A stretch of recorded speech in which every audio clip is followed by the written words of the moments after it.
Hello' guys, কি খবৰ? আশা কৰোঁ সকলোৰে ভালে। কিন্তু মোৰহে মনটো অলপ বেয়া। মোৰ মনটো কিয় বেয়া গম পাবলৈ ভিডিঅ'টো প্লিজ চাই থাকক। আৰু এইফালে ঘিলা পিঠা বনাবলৈ পিঠাগুড়ি, নাৰিকল, মিঠৈ মিক্স কৰি আধা ঘণ্টাৰ বাবে ফ্ৰিজত থৈ দিম। তো তাৰপাছত বনাম। আৰু আমাৰ ঘৰত ঘিলা পিঠা খাই বহুত ভাল পায়। এইফালে আকৌ মায়ে হাঁহৰ মাংস বনাবলৈ পিঁয়াজ কাটি লৈছে। আৰু ইফালে মই পিঠা বনোৱাত লাগি আছোঁ। এয়া চাওকচোন। আৰু এইটো ঘিলা পিঠা বনাম। এইটো পিঠা বনাবলৈ মই প্ৰথমে একদমেই পৰা নাছিলোঁ, মানে কেইবাৰমান ট্ৰাই কৰি পাছত পৰা হৈ গ'লোঁ। আৰু মোৰ মানুহজনে খাই ভাল পায় যেতিয়া, মইনো কিয় নোৱাৰিম, নহয় জানো? সেইটো কাৰণে একদম ট্ৰাই কৰি পৰা হৈ গ'লোঁ। আৰু এতিয়া মই বহুত হেপী। চাওকচোন আপোনালোকে এইটো পিঠা খাই কেনেকুৱা পায়।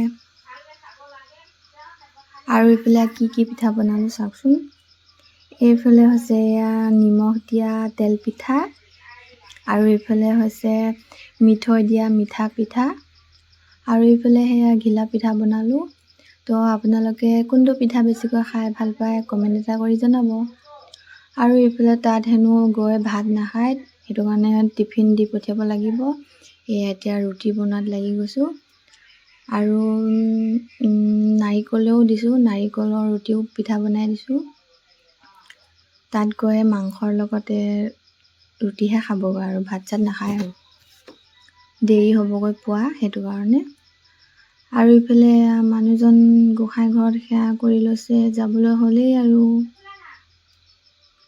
সেয়াই মোৰ কাৰণ, সেইটোৱে মন বেয়া। আপোনালোকে এতিয়া গম পালেনে ৰাইজ? আৰু ইফালে আচাৰ ভৰাই লৈছিল, আচাৰখিনি হেনো তেল পৰি গৈছে, সেইটো কাৰণে পূৰা পেকিং কৰি লৈছে আকৌ ভালকৈ। আৰু এইফালে যাবৰে হ'ল।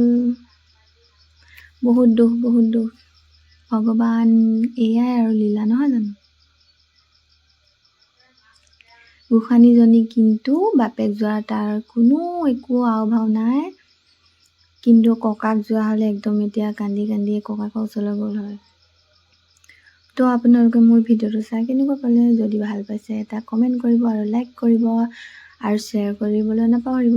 আৰু যোনে মোৰ ভিডিঅ'টো নতুনকৈ চাই আছে তেওঁলোকে প্লিজ ছাবস্ক্ৰাইব কৰি ল'ব। তো আজিলৈ বাই বাই।